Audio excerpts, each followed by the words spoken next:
Bismillahirrahmanirrahim. Assalamu alaikum.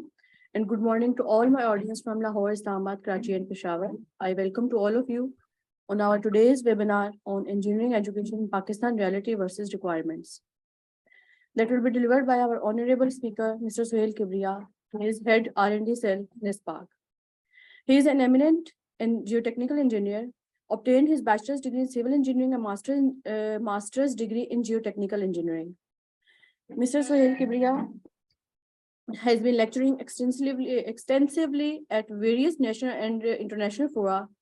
He is an author of over 65 research papers, which have been printed and presented in conferences, seminars in Pakistan and abroad.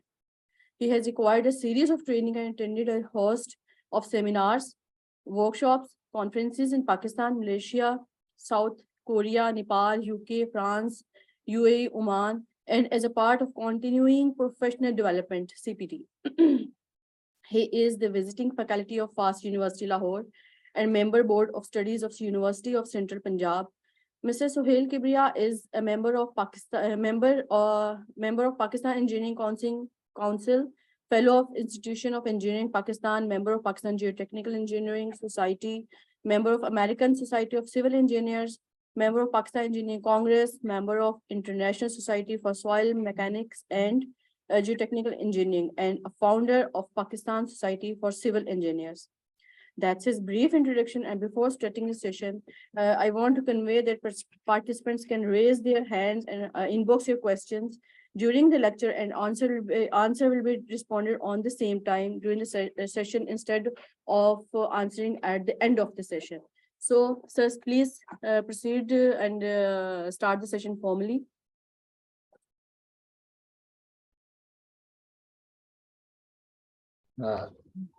Thank you very much. Bismillahirrahmanirrahim. Let me resume the slideshow.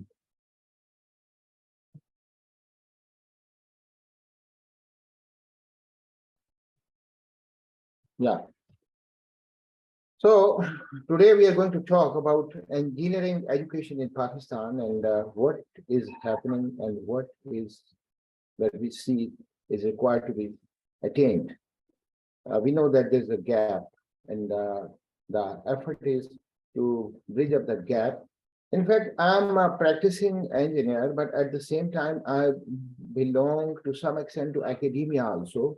To give my brief introduction, as told by Ms. Farah, I have been a regular faculty member in the past of UT Lahore, and at the moment, I'm on the visiting faculty of UT Lahore and FAST University.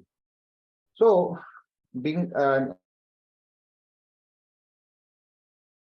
engineer, and I've got quite interest and insight in the academic activities, and I have a lot of passion to play my role for the sake of improvement in academia in particular, which is the main place where the engineers come from.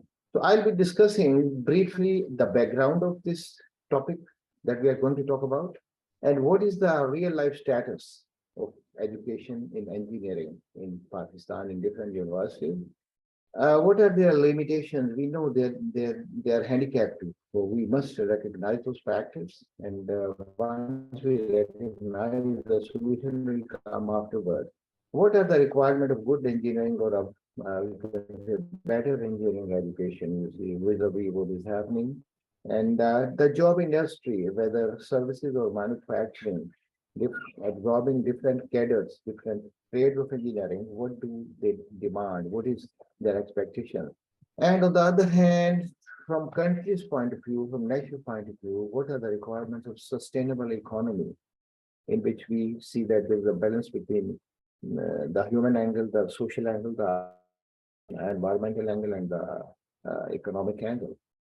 I will also give you a glimpse of the target profile of the future engineer, how he or she should be, and some comments on how we have to address this issue for improvement, the way forward. So here you see, I start just with the slide showing you the 17 Sustainable Development Goals formulated by United Nations Charter. And here you see goal number 4, quality education, and engineering education is a part of it. So, in fact, it is required by all nations to fulfill these goals as far as possible. So, we are going to talk about goal number 4 of this SDG. And when we say engineering education, of course, when we educate engineers properly, they will play a vital role in the national development. So more jobs, more economic growth. So I can say that partly the SDG at number 8, decent work and economic growth. Number 9, industry, motivation and infrastructure. And some other goals, like 11, sustainable cities and communities. They will also be somewhat, addressed by imparting proper education and understanding that what is to be done.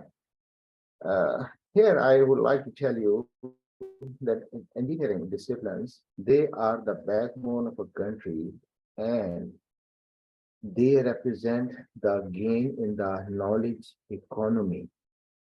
The economies which thrive and which you see are based on the knowledge intensive activities. They are the knowledge economies. And the strengthening of this educational institution will ultimately lead to self-reliance, as I've written here. So, engineering would create jobs and improve standard of living of people. We all know this thing.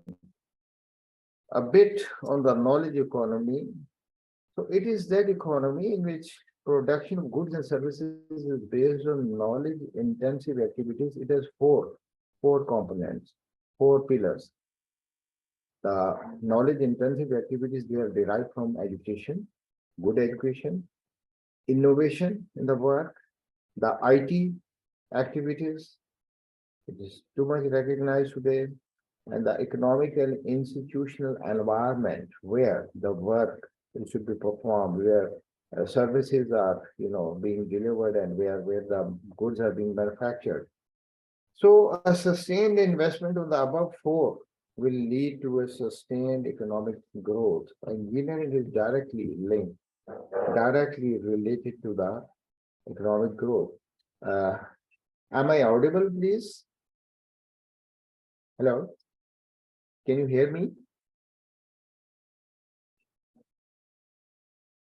Hello?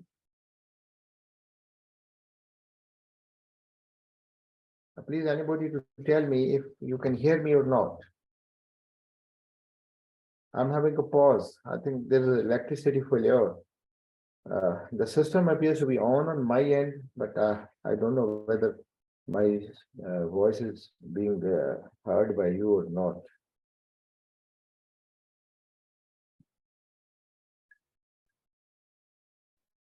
Hello? Am I audible, please?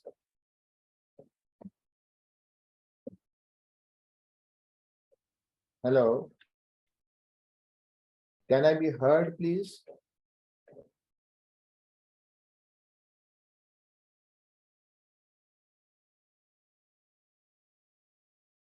Hello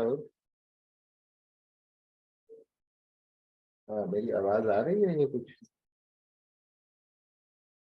interruption कोई light चली गई थी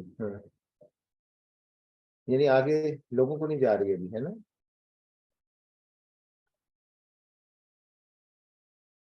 okay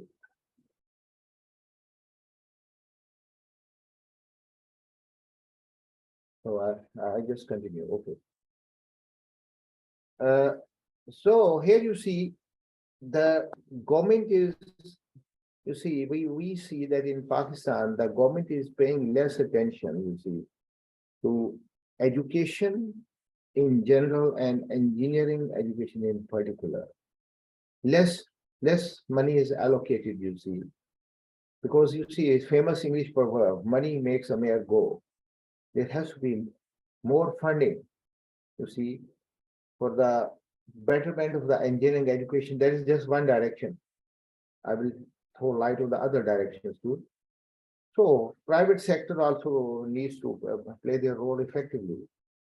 But As a consequence of these things, the human resource output from universities, that is the engineers which are coming out, which are rolling out, like uh, production of some goods from a factory.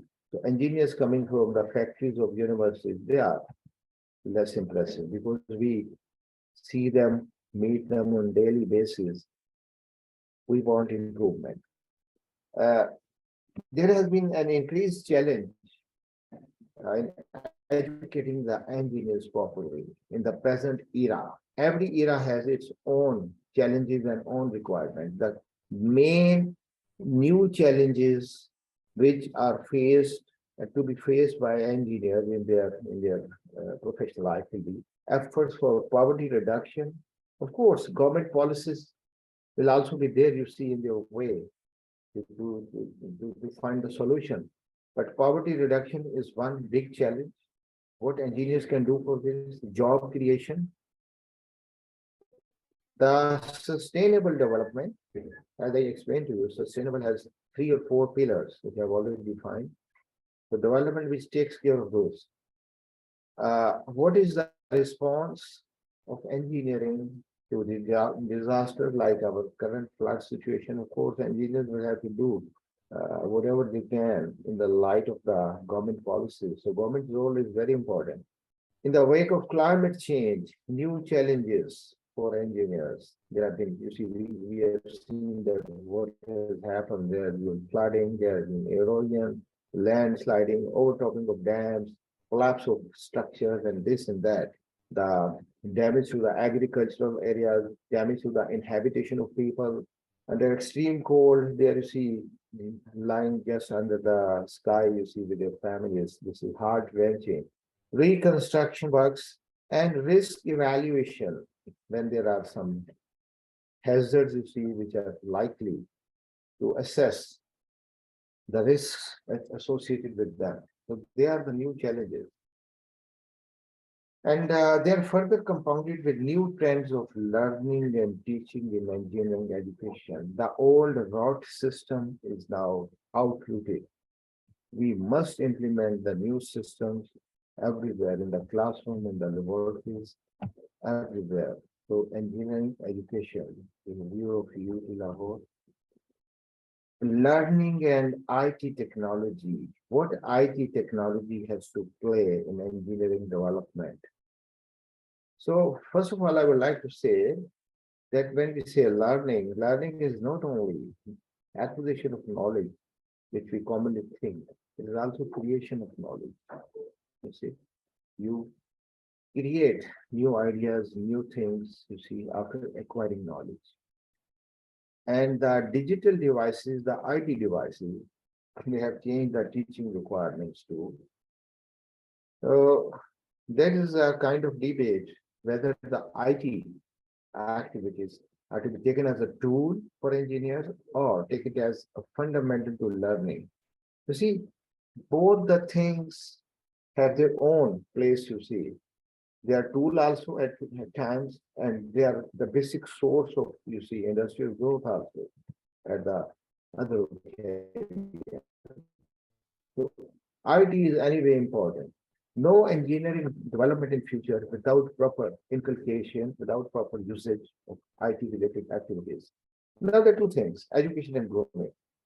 You see, when as a kid, I used to read one small journal for kids, Talim or Tarbiyat, its name in Urdu.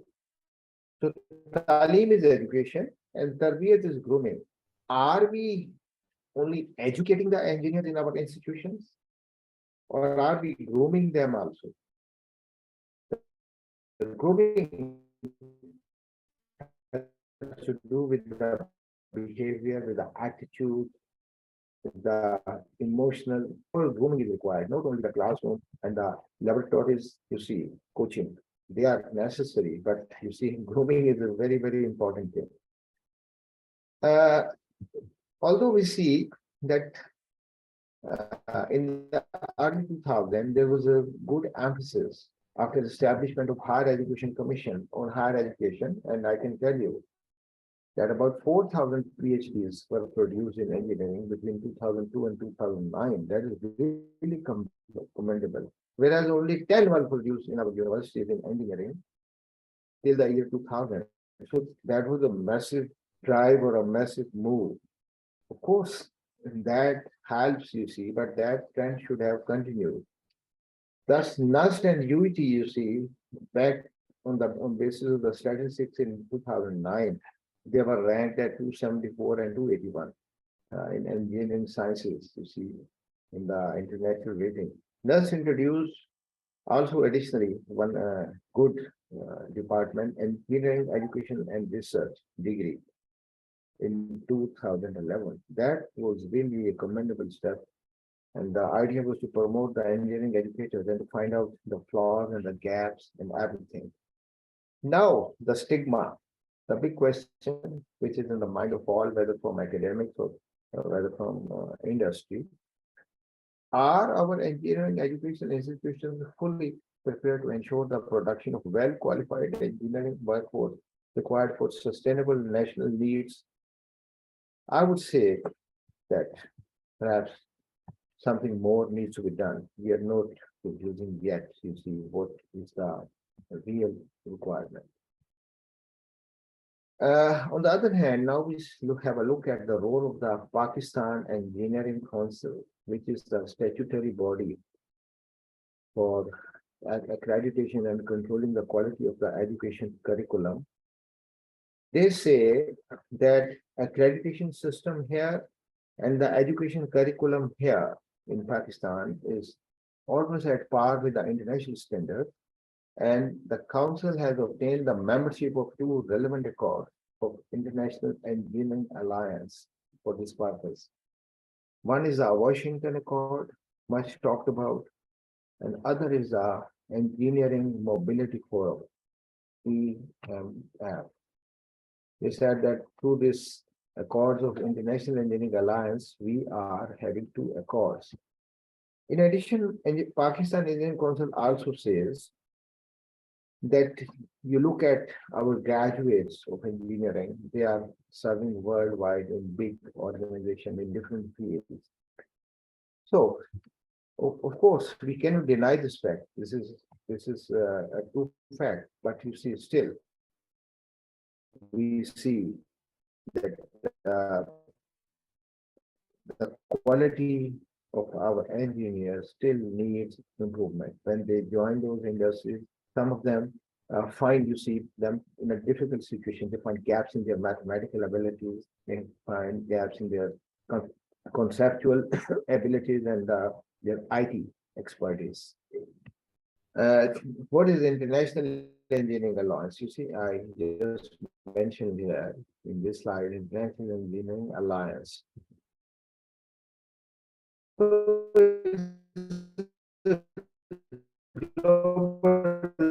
non-profit organization which includes members from 27 countries, though through 7 international accords which have been made. So these accords are for the recognition of engineering education and accreditation of the same.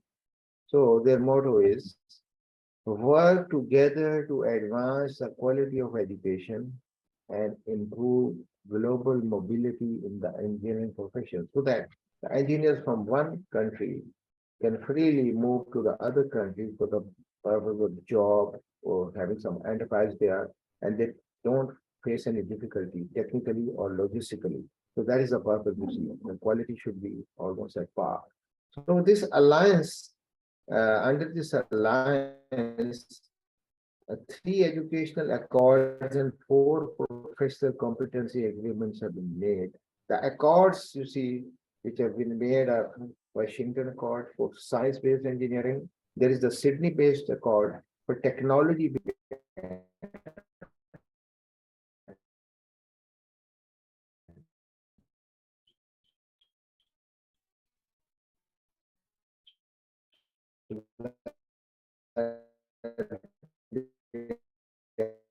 Recognized and accepted. It was signed back in 1989 And it is basically responsible for recognition, for accreditation or recognition of tertiary level engineering qualifications. I mean, university degrees, you see, of different grades, of like bachelors of us, university. So, and any education higher than that will also fall in the same category. So it was signed in 1989. So second thing, which is the Engineering Mobility Forum, for which the accord has been signed. This was signed a year earlier in 1988, and almost the same signatories which are a part of the Washington Accord are also here. So here the purpose is to set an academic standard for engineering starting from mutual recognition of academic qualification. Graduates from universities of one country, you see, although their accreditation system will be somewhat different. So I'm that good. So that means that there is some good recognition of our engineers, of our university level system, but at the same time, we still want more improvement.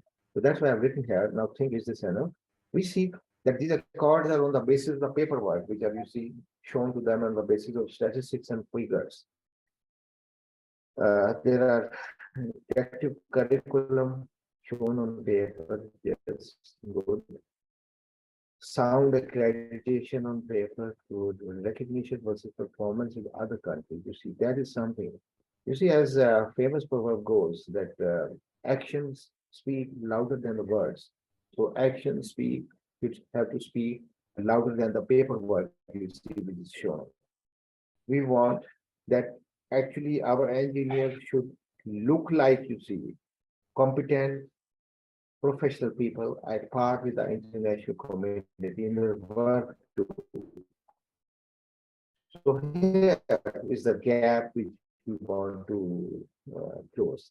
What about the right knowledge, deep concepts, the passion, the innovativeness, the urge to learn, the urge to carry out research in the young mind, not only making money, but to have love for engineering.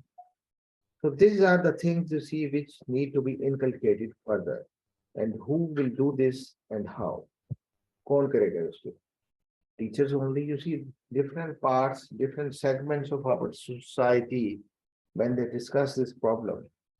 Some attribute this solely to teacher, others say no, students are, so they are, the good students nowadays, the time has changed and, they are not serious, you see.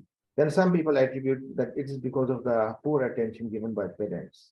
And some attribute it to the system that in our country, the systems in the government department and in the department which control education of engineering, like Pakistan Engineering Council or Higher Education Commission. So there is something wrong with them. Or society in which the engineers live and they are a part of it. Or what is your opinion?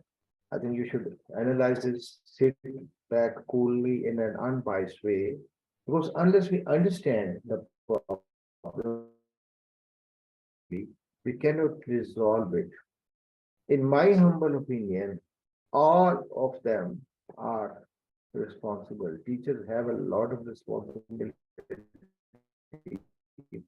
Similarly, students do also have, parents have a lot of responsibility. The systems, the society, of course, all needs some improvement for improvement in the engineering education. So here's a good saying, a focused idiot can accomplish more than a distracted professional with university degrees. So the message is loud and clear that university degree is a degree on the piece of paper, you see. And if the person who possesses this is distracted professional, so he's no better than a focused idiot. A focused idiot may perform better because you have to concentrate, you have to focus on your work. Now I would say that this is a mess-like situation. There's a chaos. There is a mushroom growth of so many engineering education institutions also. They have their, I mean, slightly different classroom cultures and their laboratory cultures too. So, what about uniformity and what about the raise in the standard? I would say that the students you see when they get enrolled after their A level or after their FSC, they're raw materials. Like you put a raw material in a factory. Say, imagine a cement manufacturing factory. You put raw material. You put the clay, shale, limestone. You heat them up. You pass them through certain process of rotation and certain duration, certain temperature. This means that this is the responsibility of the system at the institution, which is in the control of the management of the educational institution and the teachers, the faculty, that they have to polish them. They have to give worth to the raw young minds. So there is a very big responsibility in the shoulders of the engineering educators, the teachers, the trainers. The poorly trained engineers, when they come out of the university, they speak volumes. They indicate in very clear terms about the apathy of the education institution. So now the teachers, the facilities given to teachers by the educational institution and the pundits, the governing pundit bodies at the top and the controllers, they are at the back accountable for this. There are very good teachers also in our engineering universities. There is no doubt at the same time. A good teacher and good learning environment will produce a good young engineer and vice versa. Delivery of a concept is so important to young mind and to encourage the thought process in place of giving just notes and to make them dependent, you see, on the notes. The self-analyzing habits, the self-reading habits to be inculcated in engineers and delivery of good concepts in engineers will be possible only when their trainers, their teachers, they also have a good concept. And beside their good high qualification, they willingly, with passion, impart very good concepts in a very reasonable way to the student and create in them, you see, a kind of love for the subject so that they feel some kind of incentive, you see, in them. They feel motivated. Such should be the delivery to the mind. So this is the part of grooming. In addition, the young mind need grooming in the matters of ethics and morality. It's not money, you see, in our society now, there's a lot of trend which speaks a lot, says a lot about money all the time, that perhaps this notion is there, that the one who gets more money, who earns more money in some given uh, time, he is more successful. So this criteria is entirely wrong.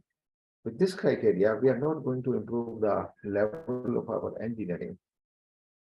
The basic love and passion for engineering, that should be inculcated. Money will come its way, you see. Whatever is written in the destiny with good hard work, money never stops. But if we think of money, to earn more money, then we leave the quality behind. Here, this is a comparison on between the percentage of 25 to 29 years old, I mean, quite young engineers who have completed at least 4 years of tertiary education by wealth in the selected countries. Here you see position of Pakistan. So there are three indicators here: the richest, the total, and the poor. So you see in Pakistan, there's a lot of gap, you see, like other developing countries. The poor most in percentage are quite low.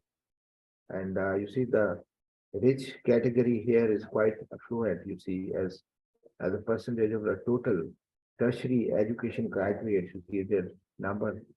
I mean, the richest community is large in number compared to the poor. So this means that the education of engineering still goes to affluent class in Pakistan, and you can also have a look at the developed countries where there is a big percentage of poor class also who are able to get benefit of this tertiary education, which is engineering.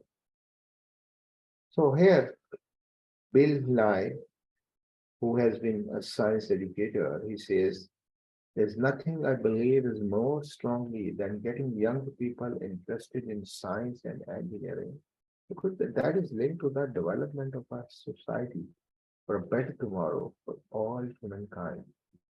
We just think of things around you, the discoveries, the inventions made by the pure scientists, they were transformed into the practical use for common man, for the societies, for communities through engineering by engineers.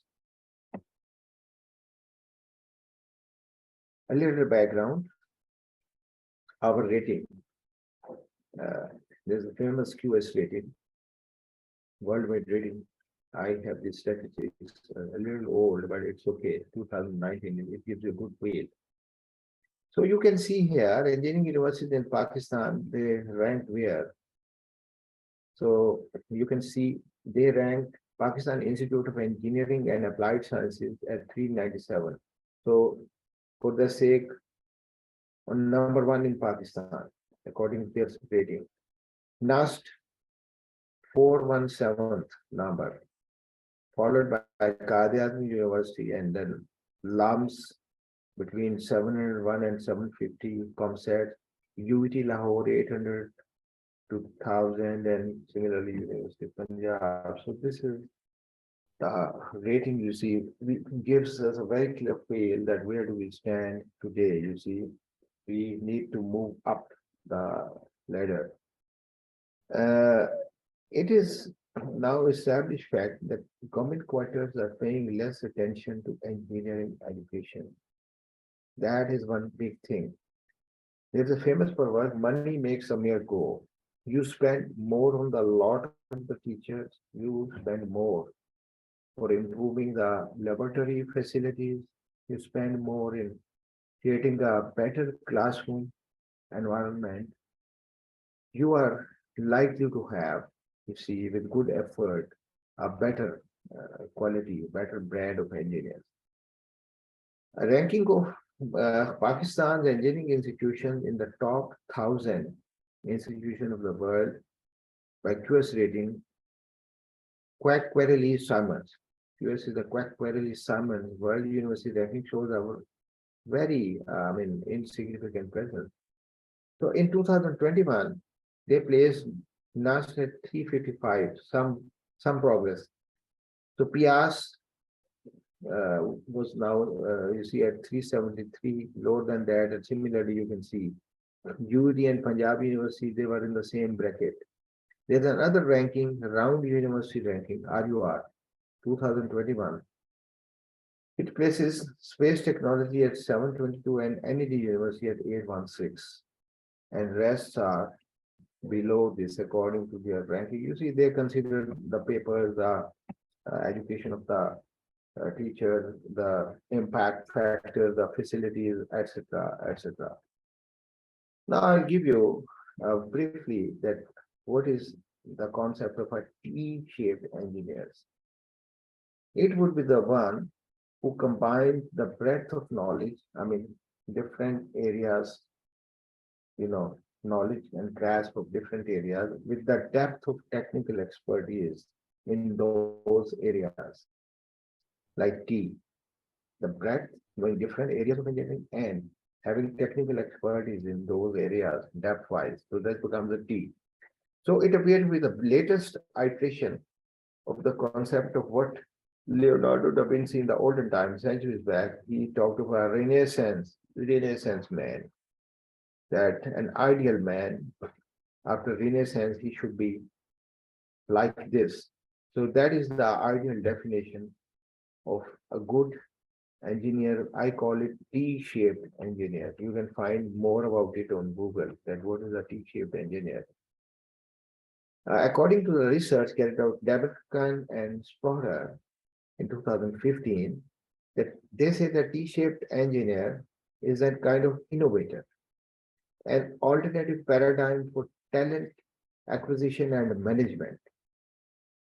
So they find because of firms that need to find qualified innovation employees to staff, manage, mentor, and retain them. So that is a T-shaped engineer who is liked by the organization. Some background, further background. Pakistan Engineering Council and Higher Education Commission are two bodies, you see, which control and make policies regarding development of engineering profession in the country. So PC, of course, whatever form it is in, is, and over the years we see that it is somewhat influential. Speak for the engineering profession, it can be further effective to bridge the gap between government, industry, and education.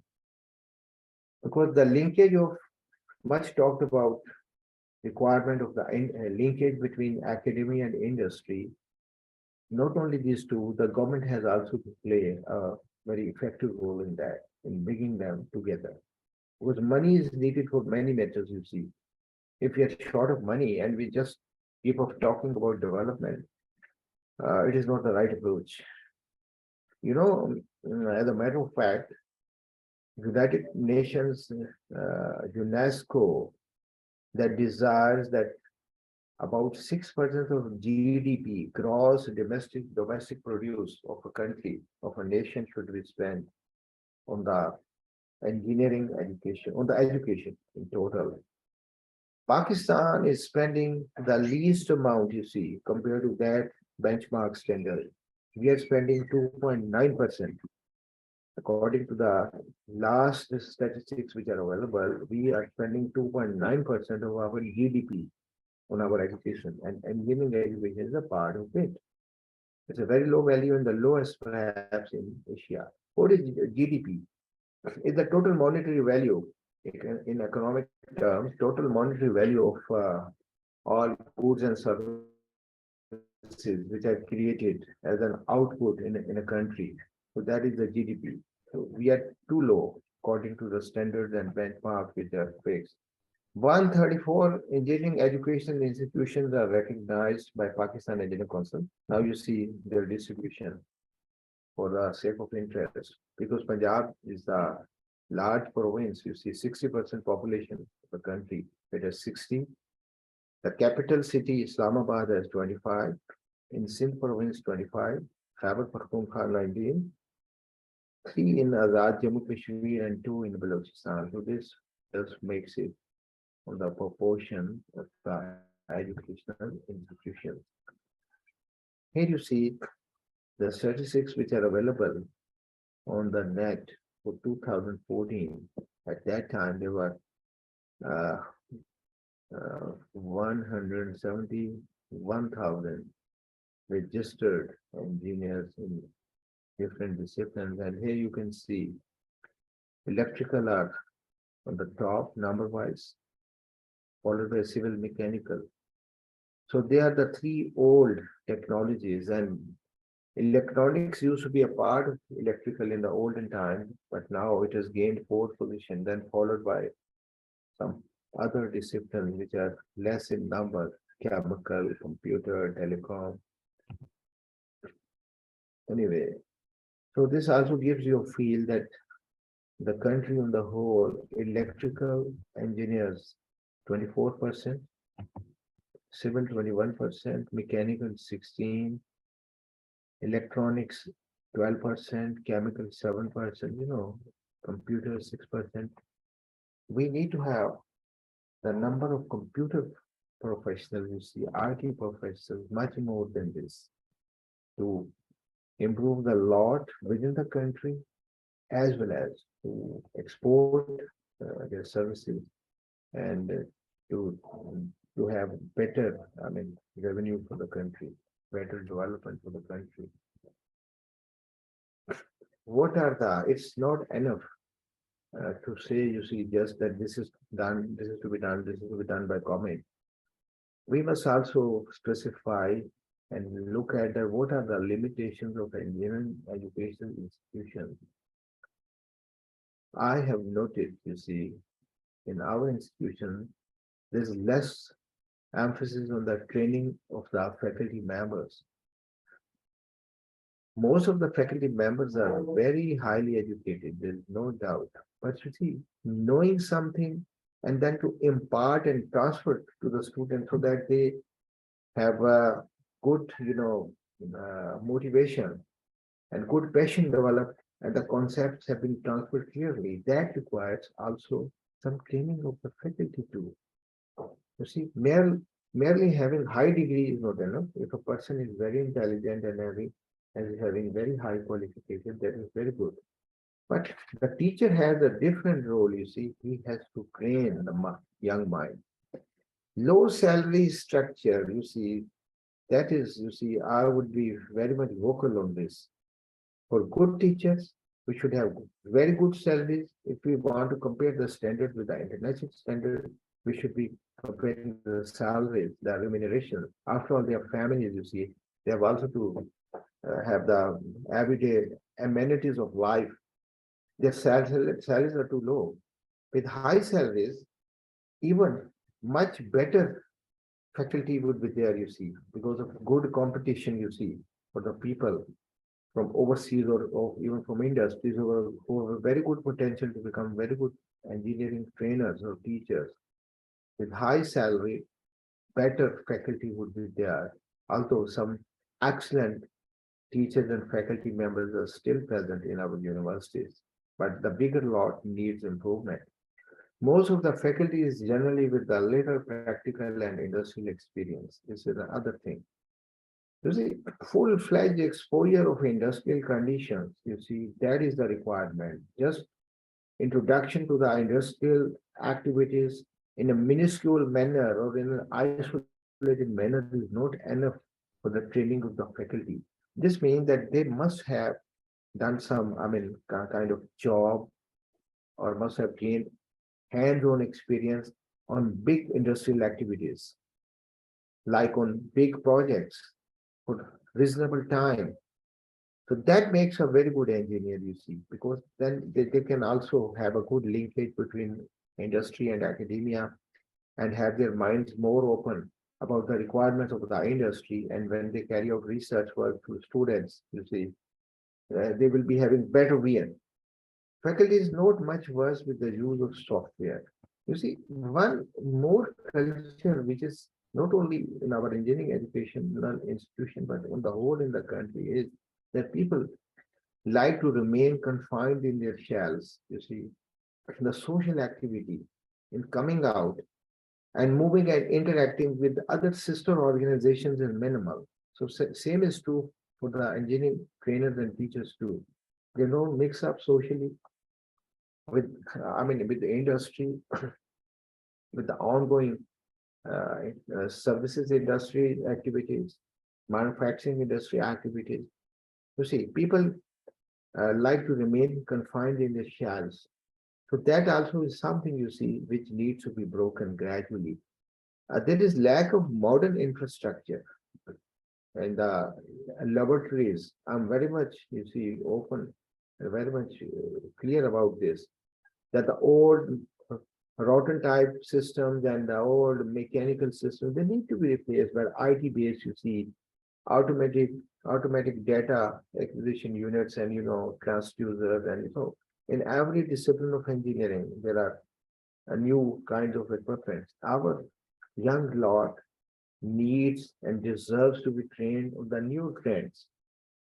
And you see, the facility and the benefit of the new facilities would be that they allow accurately the enormous amount of data to be handled properly in a very systematic way compared to the manual system, which is of course in practice in our most of the institutions even till now. But it is no older system. It has more flaws. It has its own limitations and handicaps.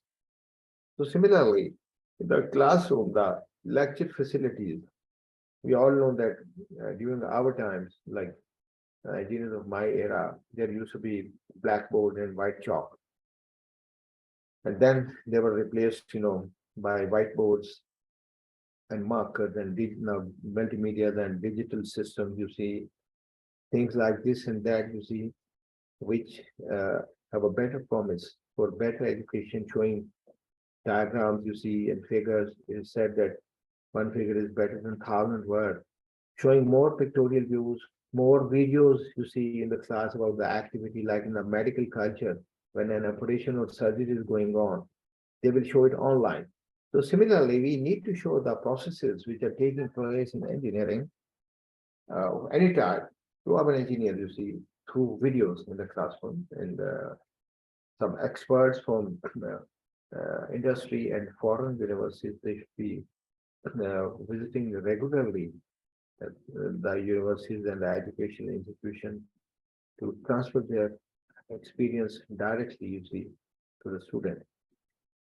There is a passive learning culture. Passive learning culture is the one which is based on the note system, in which the VN of the student is not developed. He's not made to think himself. He's not made to pass through the process of individual assignments after studying 20 or 30 or 40 research papers to find his own conclusion, and the teacher to pay a lot of attention on that. And then the student be given the opportunity very routinely to present his work seriously, and that should carry grading.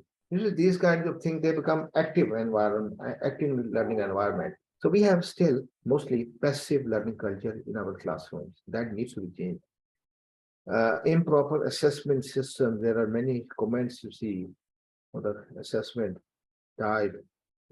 Lack of industry and academia interaction and less emphasis on the interpersonal skills, which is very, very important.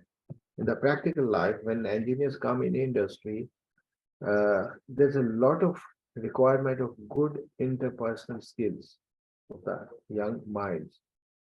And with time, uh, of course, the intellectual ability is important. The engineering concepts and the way of working is important.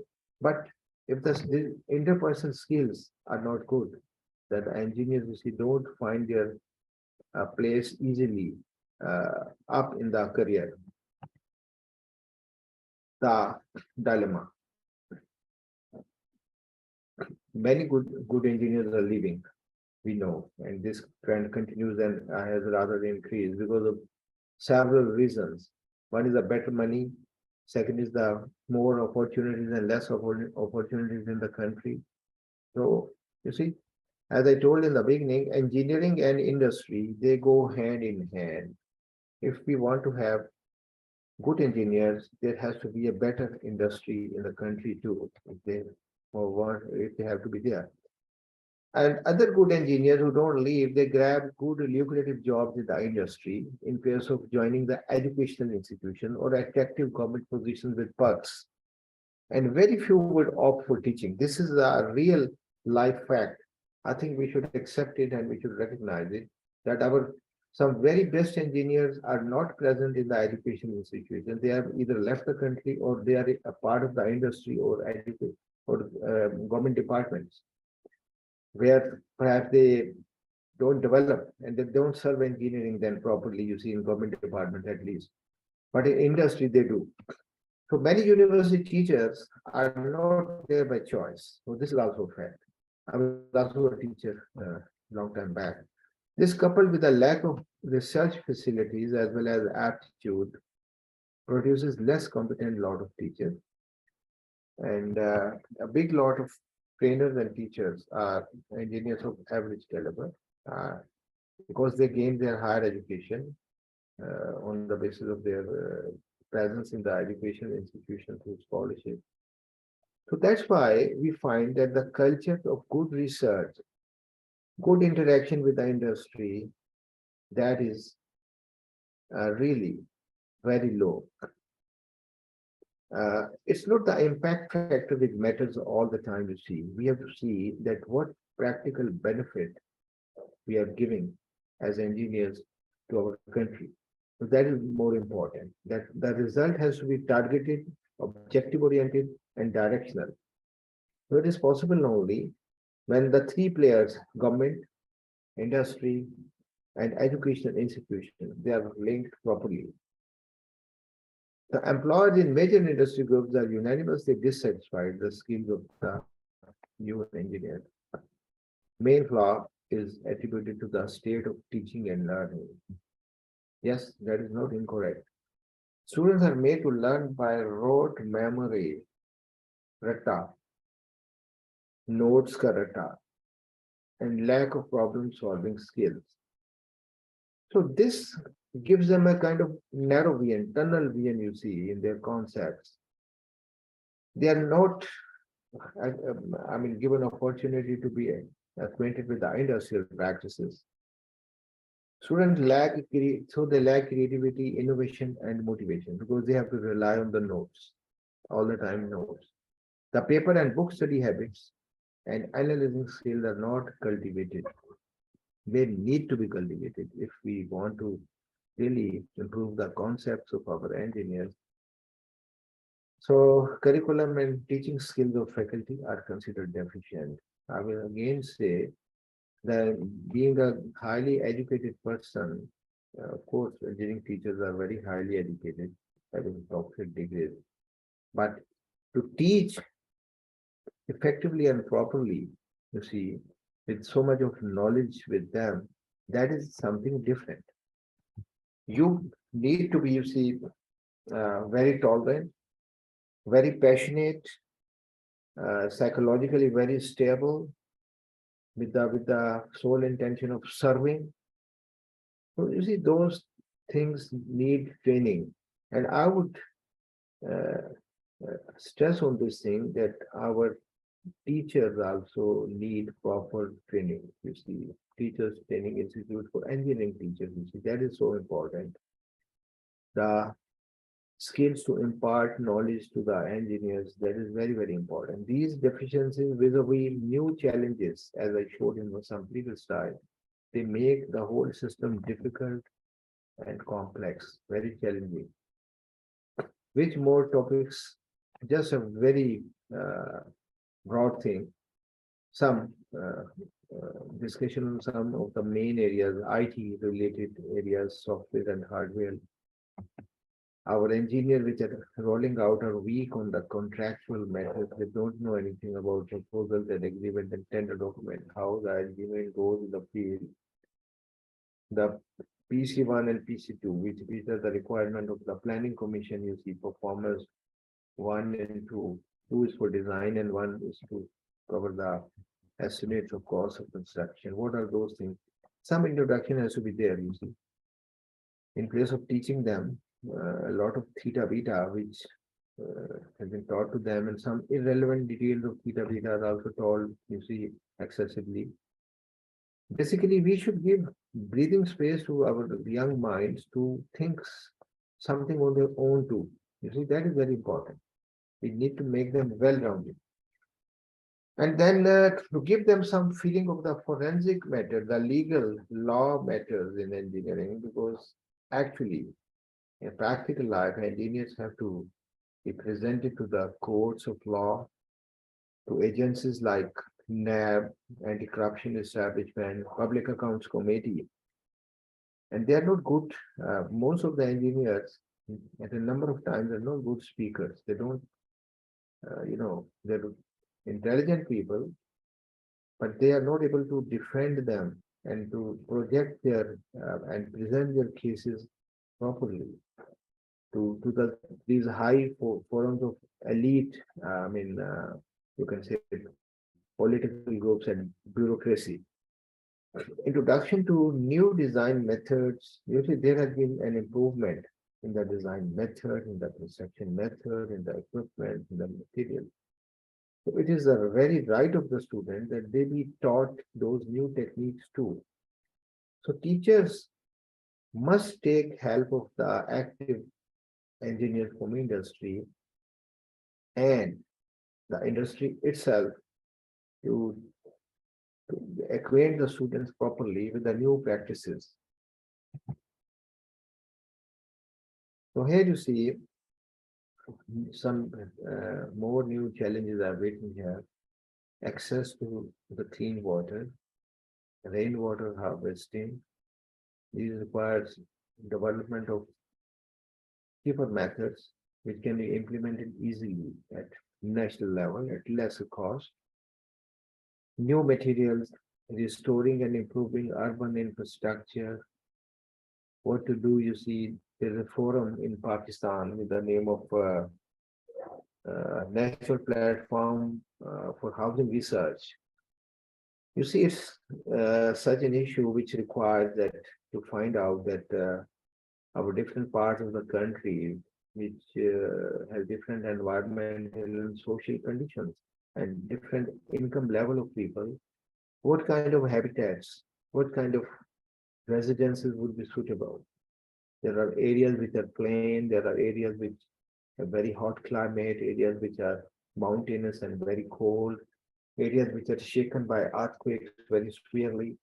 So this kind of work and research is a challenge for engineers that for different types of conditions and areas, different sustainability requirements, what has to be the cheap in habitation for the poor people in the country, where we see that 60% perhaps now, more than 60% people, you see, they touch the poverty line.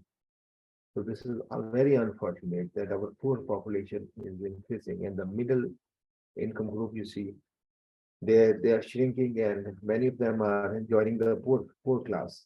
Adopt recent trends in design, construction, equipment, and materials.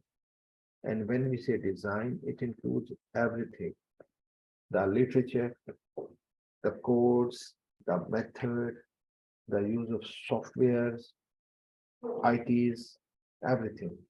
Similarly, use of ITs in construction, you see, and the controlling and monitoring that all required. And engineering is not only about designing and constructing. Now the trend worldwide is to have performance monitoring also. That you design certain project, you constructed it with the latest methods. Now you have to monitor the performance, that whether the sorry, performance goes according to the expectations and predictions which were made at the design stage or not. So a reverse design approach is now has started rather, not only starting up, which is the performance-based design. So entirely new concepts. Engineers, you see, they have to be acquainted in Pakistan too with that kind of activity. And another thing which has to be inculcated to the young mind in the university, that it's not only looking for job all the time. They had to have some entrepreneurship also in their mind. Entrepreneurialism, you see, should be there in engineering, that they should be able after some time, after getting some experience, they make some group at least, to start up their own work, their own activity from small to some higher level. So you can say self-employed kind of situation. Why not? So this kind of link is missing.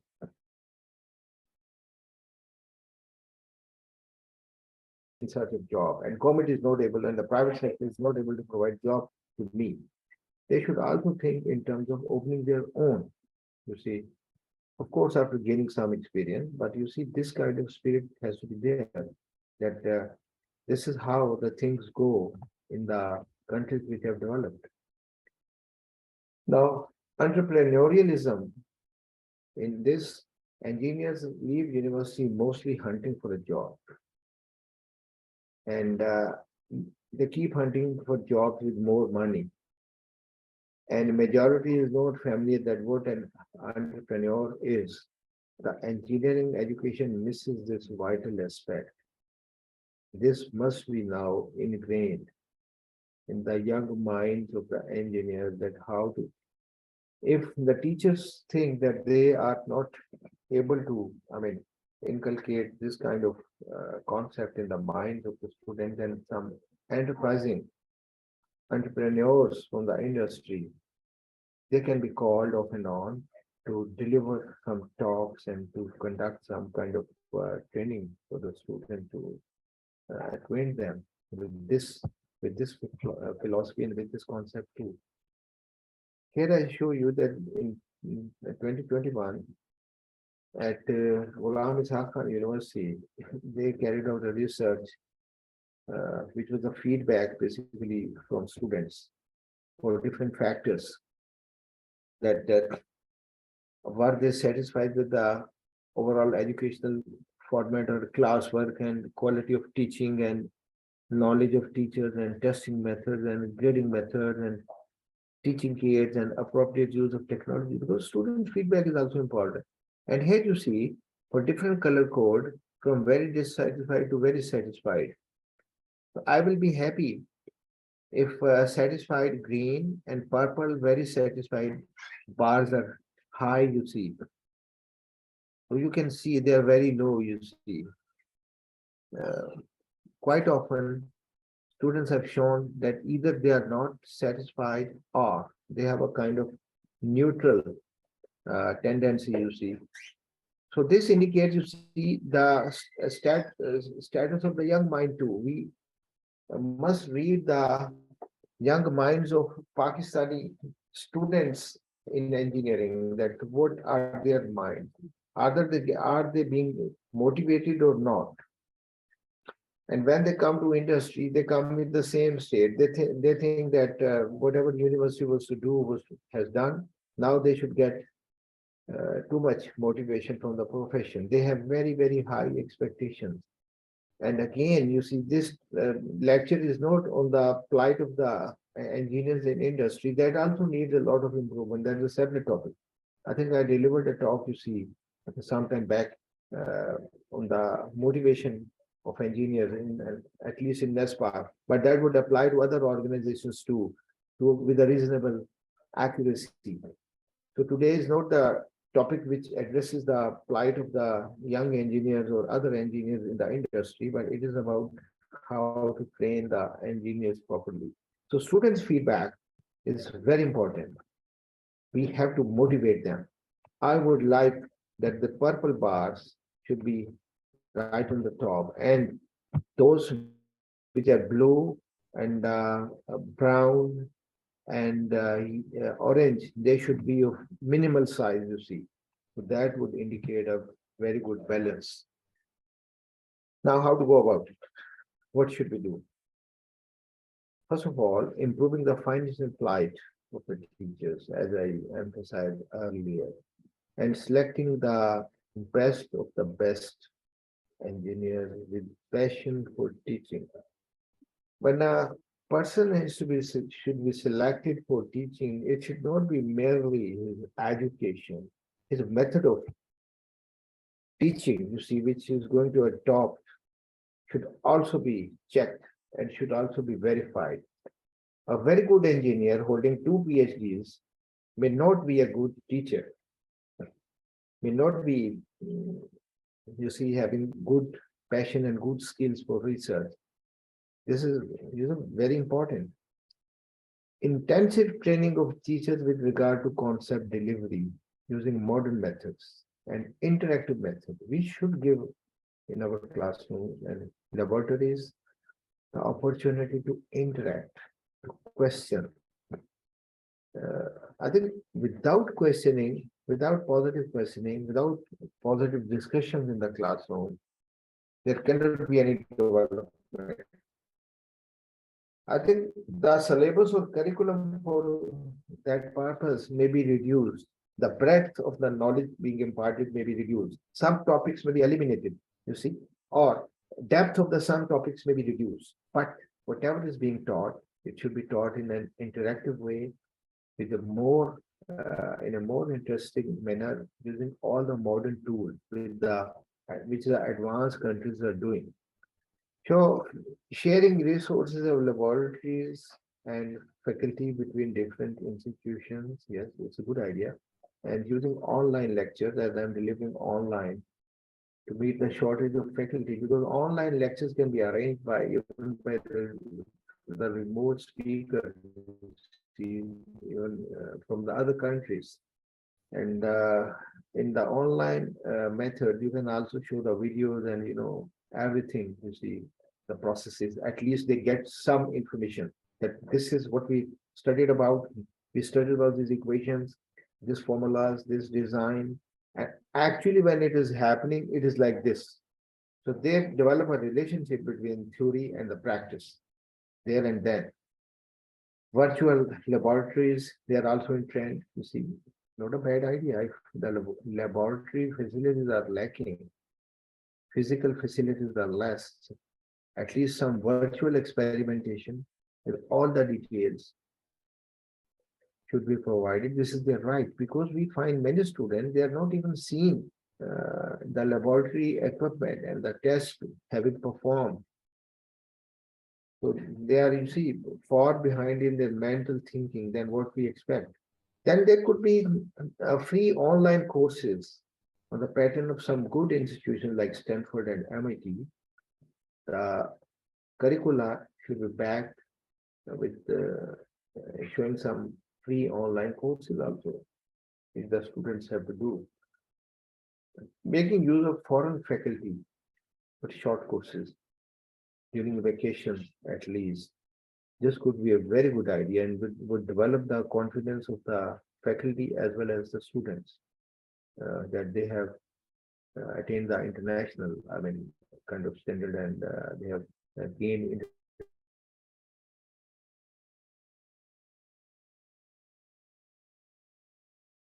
international kind of expertise extensively, whether in the classwork or in the laboratories. This is very, very important in the assignments. Use of IT is not only to be limited to the use of MS Word, I mean, just PowerPoint and Word and Excel. You see, it is too rudimentary. Students need to be taught the modern software for solving engineering problems, and there are many software which are important. As I've already told, the curriculum may be made less intensive. Yes, not a bad idea. But whatever is being taught should be taught with reasonable accuracy and with a reasonable precision to a reasonable depth. So the concepts are transferred properly. Minus the rote, those memorizing and notes and everything, but with individual assignment, which will require more effort by faculty. But the assignments should be individual and they should involve extensive study of engineering literature. That is the key, you see. This is how the engineers are being developed in many good countries in the world. Reducing breadth and increasing depth of selected topics, making use of affordable outreach programs in foreign countries. This is important because we cannot trumpet all the time that we have less money, we have less money. The grants given to us by government are very low. We cannot afford research. I think we should make all out efforts. Our institution should make all out efforts to have programs, collaboration with the foreign countries.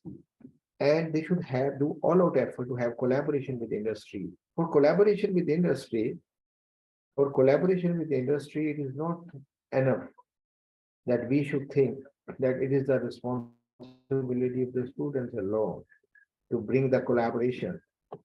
I should emphasize that the faculty, the professors, the teachers should move out, move out to the industry.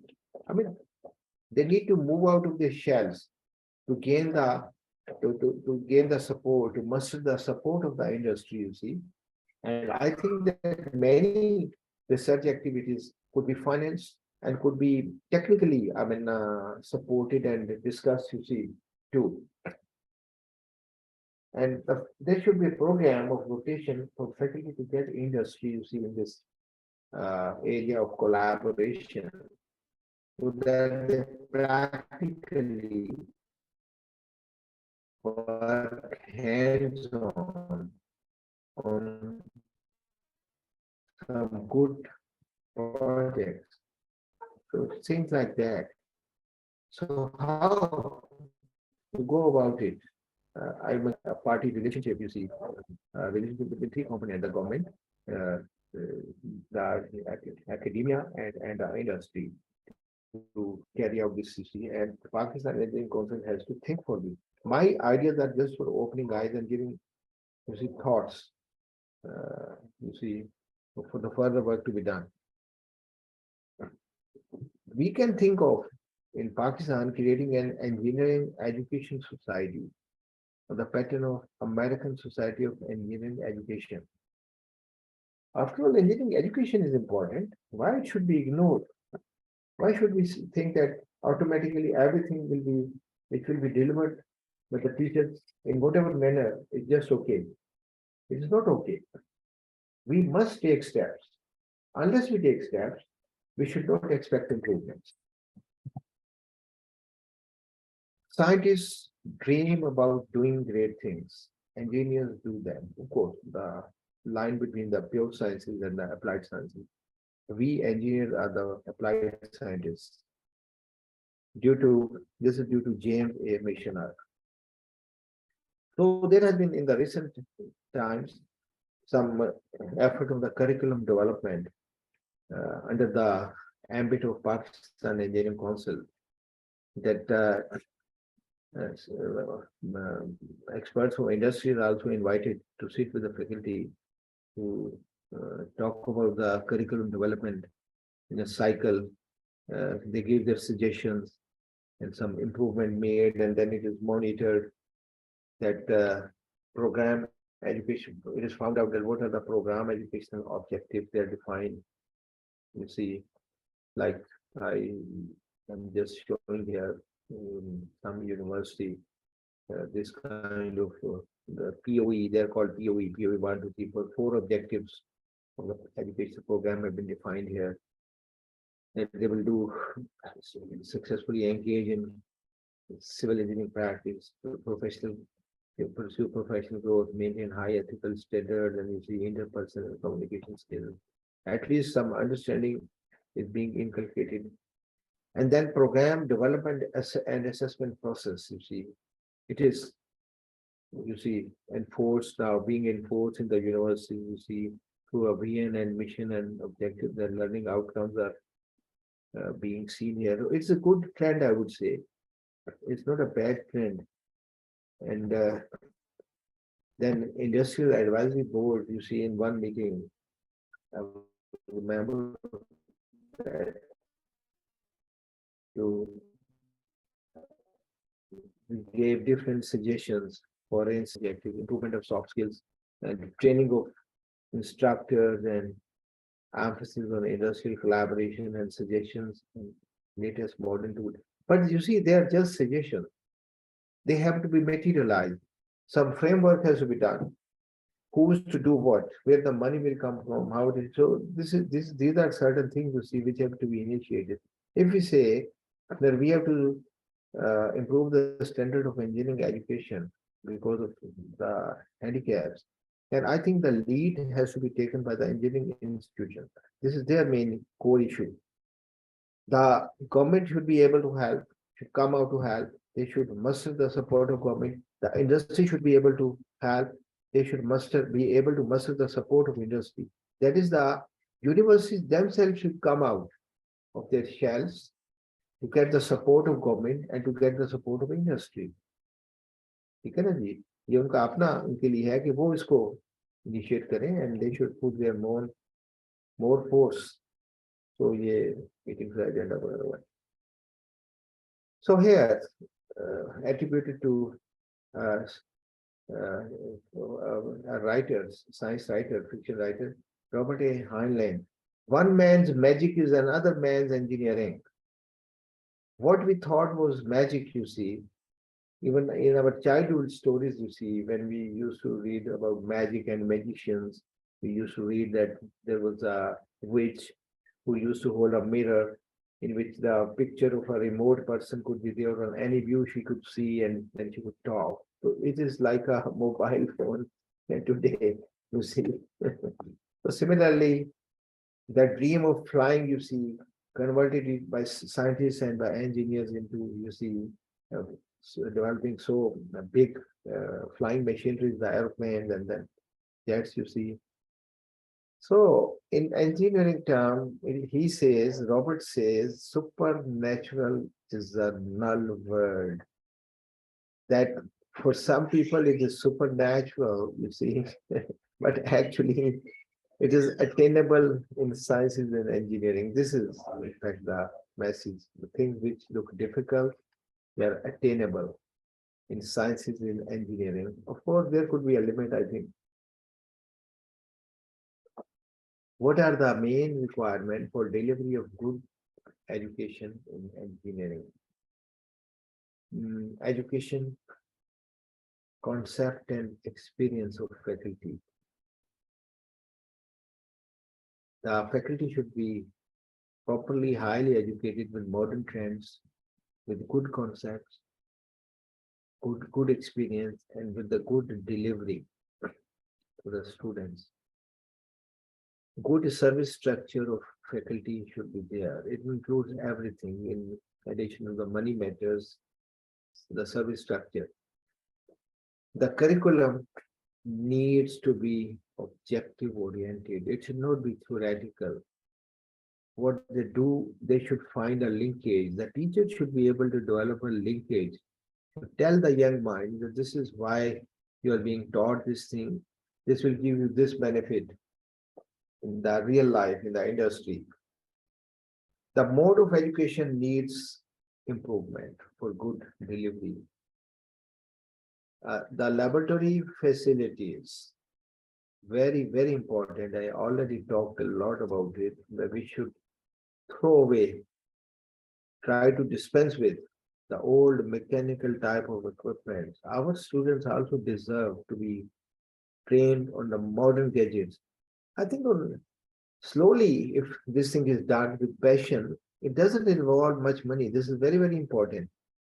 The grants from the government should be increased, you see. A lot of effort should be done. The universities have to play a lead role and they should make a hue and cry for this. They should use their direct voice as well as the voice of Pakistan Engineering Council and Higher Education Commission too. Then ambience and other logistics, you see, they matter a lot for the good educational institution to have good study. The grooming of engineers, which is very much poor, it needs a lot of improvement, communication and ethical skills, state-of-the-art technologies and research in academics. Research has to be objective oriented. Otherwise, it is futile, you see. Even if there are many high impact factors, I think it will matter less in that case. I just stop here. I think somebody from NESPA's Human Resource Department is listening to me. Are there some questions which you would like me to answer at this stage? Hello, Mr. Abdul Rahman or Ms. Farah? Yes, Are you sir. there? Yes, sir. Yes, sir. Yes, sir. Are Yes, there sir. some questions? So So I there is think only one the question. session will be somewhat just one question. Oh, Yes, sir. okay. Just one question. That is, yes. So please tell me if there exists the expectation in the industry to expect same level of performances, output, and expertise from any of all engineers by just giving them same level of education. If yes, then is it the right expectation? Uh, can you repeat the question, please, again? Okay.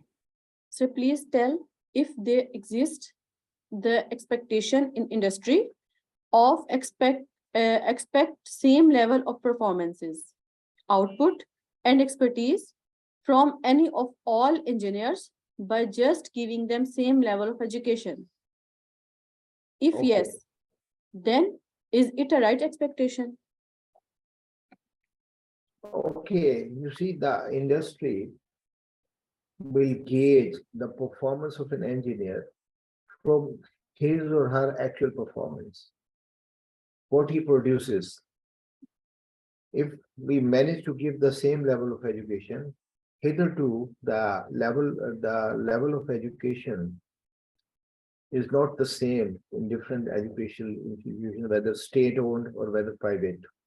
But even if we manage to give them the same level of education, every engineer, every young mind is a different human being, a different machinery, a different, you can say, a robot in robotic language, a different mind. Expectation should be to have a minimum level. Some, we expect that some may be quite higher than that level. Some may be just touching that level. But we don't expect that some should fall below that minimum benchmark. So that is the answer to your question. Of course, all human beings will never be of the same caliber, and their output will also not be of the same caliber. But the industrial requirement of a certain organization, like if I talk of NESPAC or some other manufacturing industry, we are a services industry, that will set a minimum requirement that you have to attain this mark. Okay? वहाँ निशान लगा दिया. Okay, sir. Those who are not meeting it must do something to improve it. Even if there were handicaps, you see, at the university level, the level and quality in the industry cannot be reduced, you see, because that is linked with the production works, with the projects, or with the goods which are being manufactured, or in civil engineering, like I'm a civil engineer, with my motorways, with my dams, with my power plants, and the things like that. Okay. Farah, any other question? Yes, sir. More question. Recently, there is an emphasis on quantity rather than quality in engineering education. Look at the number of campuses of UET Lahore. Does that promote quality education? Well, conferences help in improving the quality, you see, because that is the out of the classroom activity, which is also important. But the students are not expected, or young engineers are not expected to sit in the conferences all the time like dumb. It is not disrespectful to ask anything which is intriguing your mind. We should not remain silent, but you see, excessive questioning, just for the sake of questioning and make a hue and cry, you see, that is also not desirable. Questions have to be there during conferences and seminars and lectures for the sake of improving their knowledge with truthfulness and with honesty. Conferences and seminars do help in improving the state of knowledge. They supplement the work being done in classroom and induce passion also in the student to do this kind of work for the development. Any other? Yes. What is the role of employer in fostering a culture of engagement, on-job training, and professional grooming of the employees?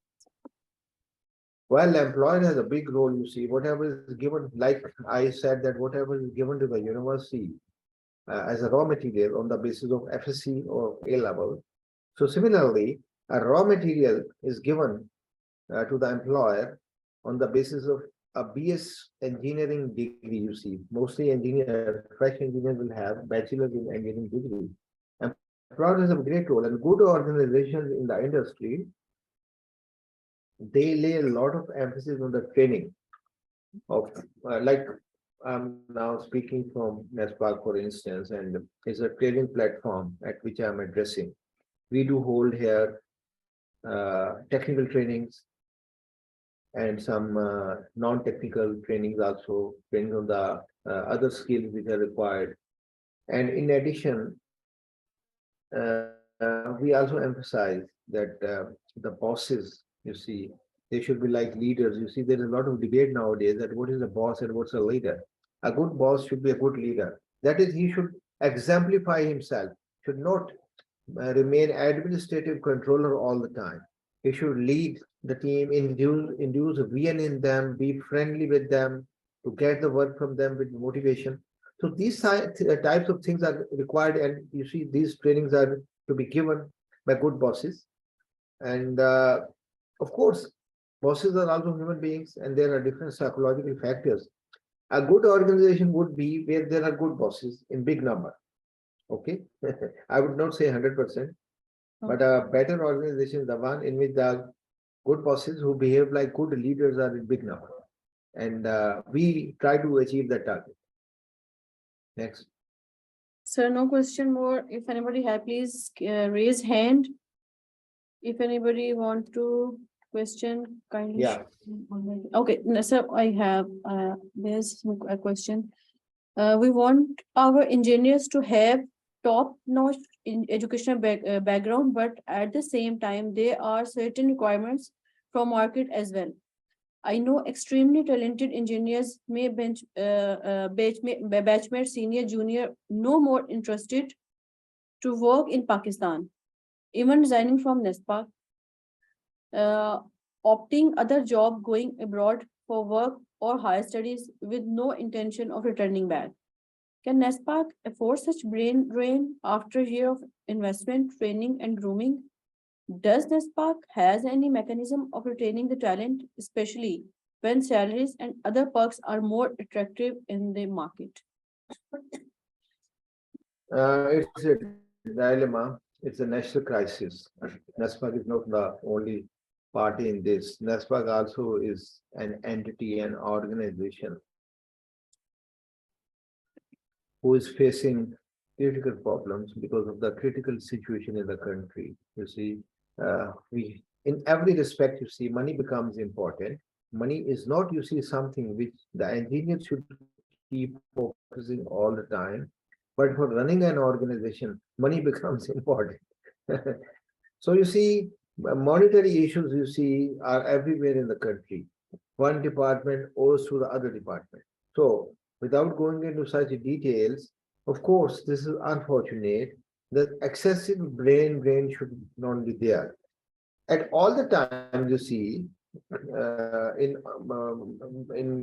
good culture also from Pakistan, people used to go abroad, and some used to settle there, some used to come back. But now that tendency has increased. There are many factors you see, which perhaps NASPAC even cannot control. They are to be controlled by government, if at all. Government can control those factors. You see, what is the situation of government itself, where our forex component is going down, our foreign exchange is reserved at the moment. What is happening to our industry? What is the government's planning for jobs and employment? What incentives government has given for industry? What is being done to solve the problem of this power crisis? So NESPAC is a part of the system which has a lot many problems. NESPAC cannot do much, you see, to create very high incentives for the people who are departing. When a situation is like this, you see, everybody has a right, you see. Like there was a yesterday's talk by our friend Dr. Butalia. He talked on shaping your career on your terms. So you have the liberty to shape your career on your terms as you wish, according to your mind. But it should be good, you see. You should remain flexible. If you have passion for your country, after serving abroad for some time, you may think of returning back with better skills and better serve the organization. This is the most that I can say. Yes, brain drain is there and brain drain is increasing. So something at the top government level, things need to be put in order to control this kind of situation. Because otherwise everybody has a right to, you see, do what he likes, in which the terms are better for him. Gee, next. No, sir, no more questions. No, sir. So it's good, some interaction, you see, to reduce the boredom. You see, just talking to the speaker all the time. Okay, I request the Now audience I will. kindly fill the online form. It's mandatory for CPT points and certificates as well. Hopefully, you all enjoyed, and the session was very will be very helpful for your future as well. Thank you so much, sir. Inshallah, I will be take you on another platform in next month. Thanks to all. Thank you, Sohail sir. Thanks to all my participants. Sir. Farah, Yes, sir. you have thanked prematurely. I have not ended the lecture. Okay. No, sir. You can proceed if there are some session is on. Yeah, I'm still continuing the session. Okay, sir. Please continue. We have time. Yeah, I didn't say to stop it. I've yet to give more messages. Some key messages are yet to come. Now, those who are listening to me, they should listen that what the industry requires from them. Skills to match ongoing and upcoming projects. They want that they should know something. You see, there is a requirement of using fresh engineers, and there is a requirement of having engineers at times with some experience. So this becomes a real problem for very fresh engineers that they say they don't have any experience. They must get some experience from somewhere, even if they serve in the beginning for little time, even I would say without any stipend. Yes, there's no harm. It's the start of your career. You're just an intern in the beginning. You see, you are learning more. The organization from a fresh engineer will not learn in the beginning. Rather, the fresh engineer will learn. So even if he has to serve somewhere at a very low stipend, or I would even go to the limit of not even getting anything, doesn't matter. It, it should not be very hard and fast, you see. Please be flexible and try to get a position to set your feet anywhere as a first career. Don't be choosy in that. And you see, the issue of going abroad, you see, and settling there, it is a very materialistic trend which has settled in our society gradually. It has a lot to do with that. It's, uh, I mean, lack of contentment, I would say lack of spirituality, just thinking all the time that we should earn more money to have better things, a bigger car. I don't want Suzuki. I don't want even Corolla or Honda. I want Audi. I want a BMW. This is this kind of situation. There is no end, you see. When you start thinking like, I don't want like a small house, 5 marla, 10 marla. I want two canal, four canal. So there is no limit. It's your own choice. I've always talked to the young mind. You see, I have many interactive sessions. I keep telling them that you do whatever your passion requires you to do, but with a positive mind. And please don't keep money as the top thing in your minds as young people. Okay? You will never be good engineer if you keep money as target number one all the time. I don't favor that argument at least. Basically, our engineers, you see, our industry wants that they should be able to work effectively in the team also. It's not individual working in the industry. Whether you are in services or in manufacturing, you have juniors below you, you have seniors above you, you have people at your level, and you have to interact with them. You have to get work from them, and you have to work for your bosses, and you have to get work from those whose boss you are. So conflicts and you see issues and you see human problems, you see, they should not arise very frequently. If one is an effective team worker, industry wants that he should be tolerant, he should be humble, he should have humility, he should be respectful, giving respect to others. That is what the industry wants, not the arrogant people. Work ethics and interpersonal skills. Yes, good IQ is indicated in your marks. Nothing else is indicated in your mark. Even if you're a topper or a position holder, even if you have 4.0 as your CGPA, this will only indicate that you have high intelligence quotient with reasonable accuracy. But your emotional quotient, emotional stability, do you react in the situation which requires emotions and controls and things like that, which involve grief and pressures, and how social you are, the social quotient, whether you like to work with your heads down all the time, remaining like in an eggshell, or whether you have a habit of conversing to your colleagues, you see, going to the tables while resolving the problem and discussing with them. So this matters a lot, you see, and whether you are able to maintain your social circle also or not.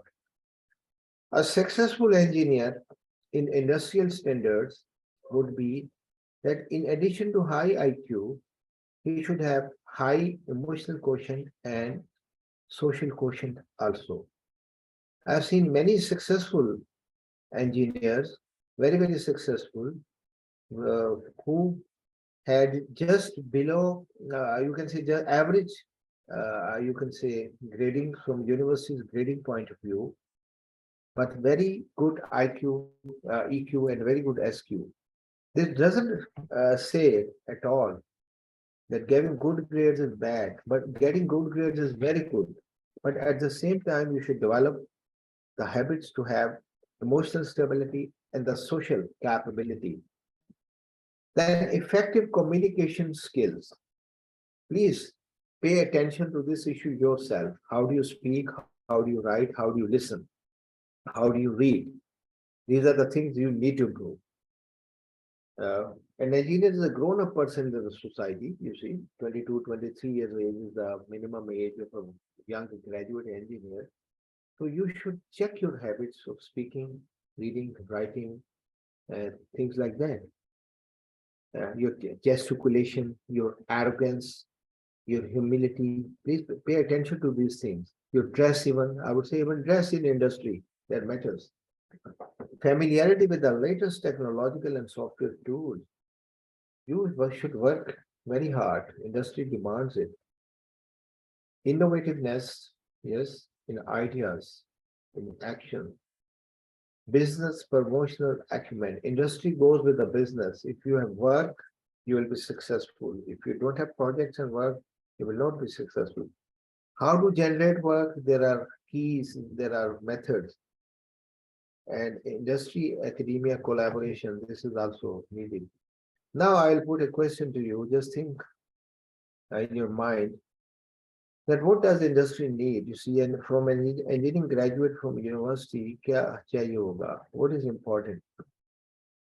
Do we need all Einsteins and Newton type persons who were big inventors and big discoverers, or we require Bill Gates and Mark Zuckerberg type people also, having big fortunes, running big enterprises, and hiring many, many highly educated people of the caliber of Newton and Einstein.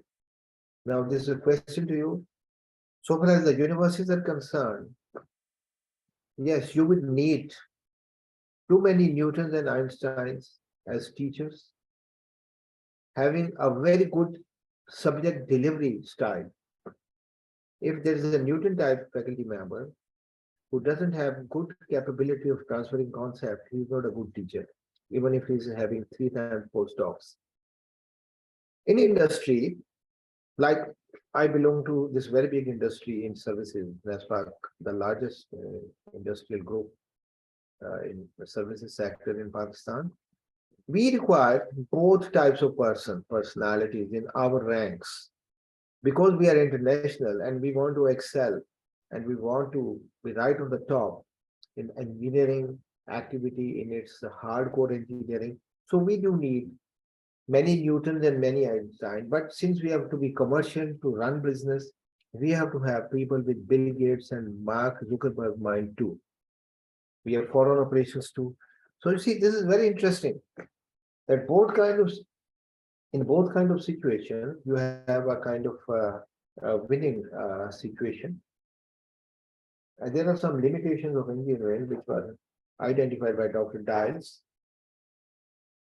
You can read it. It's the art of modeling material we don't fully understand. So we don't understand many things, cannot precisely analyze.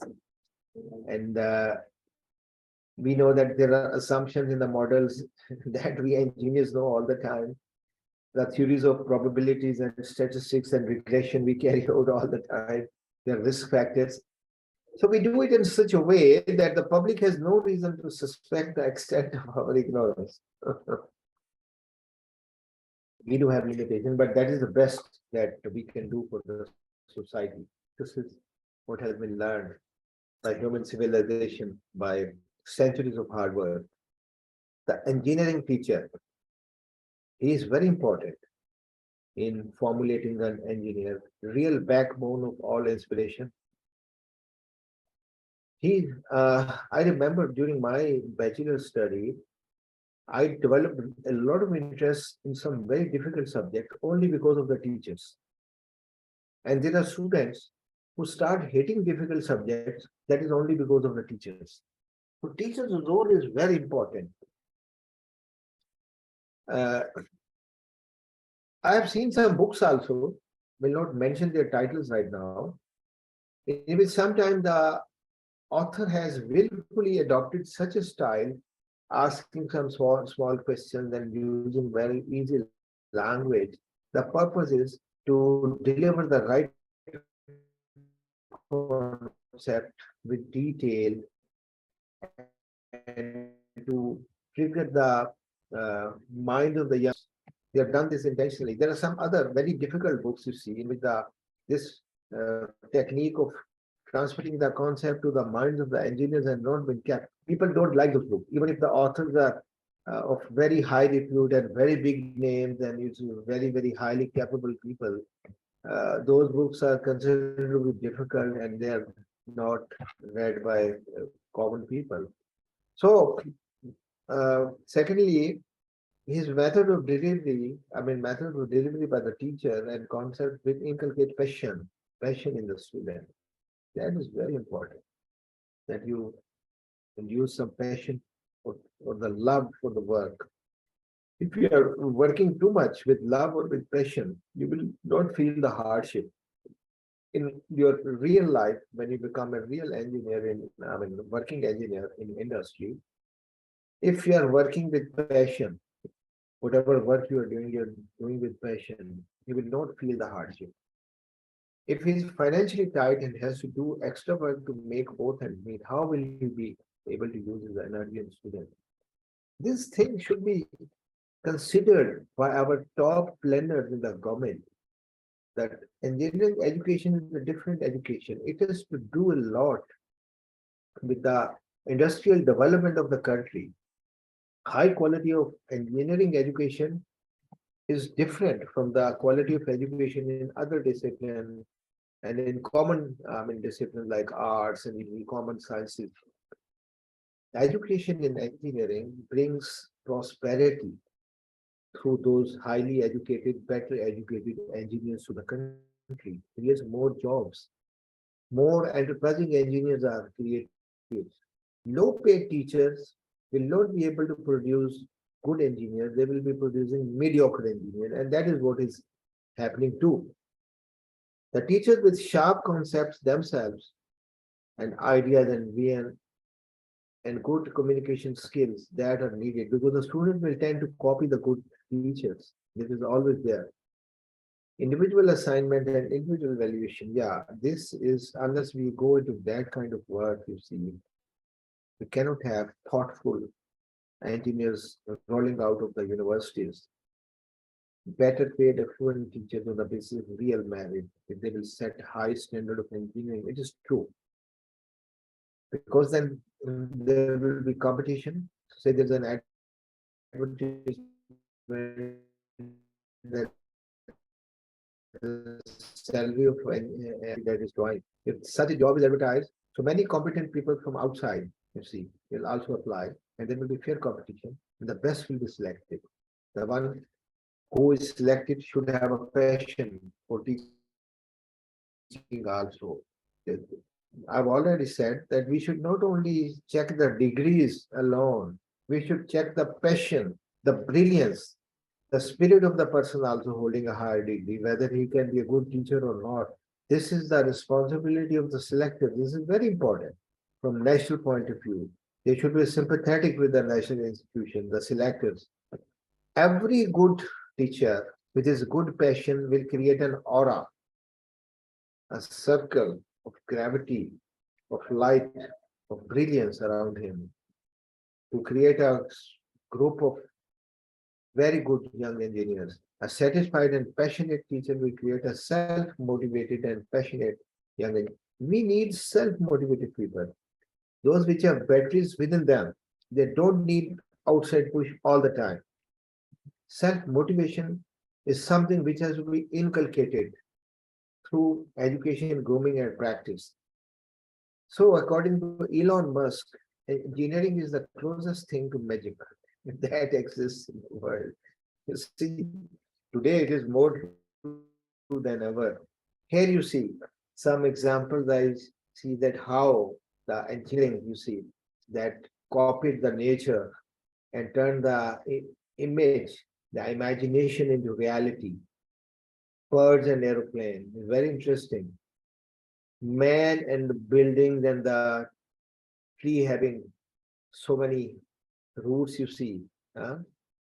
The skeleton of man himself, made of bones. So here you see, you can draw an analogy between harnessing energy, energy falling, you see, and energy being harnessed through wind and water and sun. And here you see the principle of gravity, that famous event of falling of apple or whatever on the head of Newton. It's said to be that. I don't think it is true, but it's a very beautiful story. So the discovery of the principle of gravity and thereby application of Newton's first law, you see, and invention of rockets, you see, to escape the gravity. So they are all imaginations turned into reality.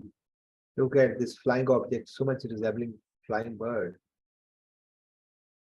So I would like to show you this very interesting uh, slide. Here you see the image of Mona Lisa, the famous painting of Mona Lisa by Leonardo da Vinci is shown. So conceptualized in principal investigator's mind who is to carry out research, then described in the proposal at the grant proposal stage, shown in a beautiful manner. Actual goal after funding. So somewhat distorted, but still okay. So the research assistant would think that this is that ambiguous. After first experiment, the reality doesn't match what was expected. You see, the hair are gone, and observing the repeat experiment of more hair, but in a wild way, uncommon. When it is presented in the form of a paper, the finding, that is with a lot of makeup and beautification, as if a lot of finding is there. And when submitted to journal with further, style and actual publication after everything, after review and comment, the Mona Lisa's distortion you can see. This kind of work you see, which is done in many cases, you see, if that kind of situation is there, that doesn't help the industry or not the nation also. So sustainable economy, I just like to show you, you are, I think, aware the social environment, economic, and now a fourth factor, human factors is also given a separate weightage. Be part of a sustainable economy, and you can see that engineering has a lot of role, you see, uh, in the software skill, professional skills, and lifelong learning and innovation. For a sustainable economy in which the engineer has a dominant role, computing and engineering skills is area number one. Professional skills at work, when you are at work, whether services or industry, your teamwork, how do you interact and react in the teamwork. You work under a leader and you have to become a leader for some other people. And active learning, as I threw light in the early part of the lecture too. Then entrepreneurial approach, creating creative problem solvers, practical go-getters, and create job opportunities. They are the enterprising people. Entrepreneurship. So engineering is not about perfect solutions, it is about doing the best you can with limited resources. Because in engineering, 2 plus 2 equal to 3.9 is also correct. And 2 plus 2 equal to 4.1 is also correct. And if somebody says, I want to go 3.999999, it will be a false accuracy at times. We should not care for false accuracy. Now let me go ahead because the time is finishing. Let me show you some interesting thing just in the end. Yeah. First, this one, new trends and teaching methodologies improving state of engineering education. I just want to show you this so you can read through. So again, it is emphasizing what I've told earlier, provision of necessary facilities using digital media in every possible manner. So the digital idea, you cannot think of anything. in engineering application, now we're familiar, even in addition to software, we have the mobile applications also, you see. The mobile applications which work in real time. Some activities taking place at site of construction, and through a real-time mobile application, the person who is monitoring or reviewing is seeing, you see, hundreds of kilometers away. So now we have to go with this. Some experiment is taking place at site, say, with regard to some material. Its result is being plotted by that digital equipment with automatic data acquisition unit and being reviewed by a remote reviewer at distance. So this is the new revolution. Instantly, there and then. So this has also reduced the trend of fast track projects, which needs to be completed in little time with high quality and precision. Cost becomes a separate matter. You see, that is a new concept, the high track, and we are also engulfed with this concept. Pakistani engineers are not that much trained. Some education in universities should also be on this aspect too, in which we have to construct, we have to design and plan and construct very quickly, meeting the international standard and the international practice, yet not compromising with quality. So if there is a shortcut of time and no compromise on quality, means the factors of safety in engineering will be slightly higher. Okay, so this is the right concept of the fast track project. And this concept was used in Pakistan in the previous years recently for Lahore's metro Orange Line train project and for four powerhouses like at Bhikki, at Haveli Bahadur Shah, at Baloki, etc. So this one I would like to show you as the last one. As per research at University of California at Berkeley, they found out these two to be the attributes of a successful future engineer. Exactly ditto. This is what they said. Uh, Berkeley people think possess strong analytical skills, exhibit practical ingenuity and creativity. Yeah, I mean there should be innovativeness. They should be visible. It should be demonstrable.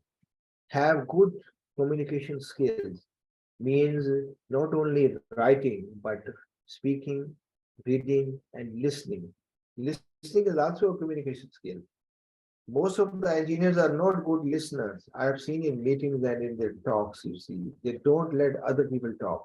If you don't listen the other person, you will not understand what he's trying to say. And unless you understand what he's trying to say, you will not be able to reply properly, whether in writing or verbally. So please adopt the habit of listening carefully to the others. Have good business and management skills. Look at this. So this is not being taught properly in our universities. So some lesson should be there in the young minds. Have leadership abilities. Yes. Have the vision thought to lead the team, not to leave them alone, to give them ideas. Possess high ethical standards. They should set the ethical standard and the team to follow. Possess strong sense of professionalism. Should be dynamic, agile, resilient, and flexible. Lifelong learner. This PC's requirement of CPD point, that one you are also going to earn here, 0.5 CPD as a result of this attendance of this lecture. So these kinds of activities, lifelong learner, or reading through your internet, digital papers or physical papers, ability to frame problems. So these are the things you see. At the end, I would say engineering is the most powerful weapon we can use to change the world. And I would like to thank you in the end. Look what Queen Elizabeth said. At its heart, engineering is about using science to find creative, practical solutions. It is a noble profession. This is what she said. And I would like to thank you with this word. But I'm here if there are some queries or questions, you see, I'm here to answer. Yes, Farah, if there is some question, I can answer even now. No question in box or chat box. Okay, so we can just finish the end the session then. Okay. I would like to thank all of you. How many participants have attended in your record? 160. Okay. So I would like to ask at least one person should be able to tell me his or her comments that how useful did they find this lecture of today? At least one or two persons should be able to respond. Please raise your hand and tell me whether positive or negative. I would like to draw direct feedback from two participants at least.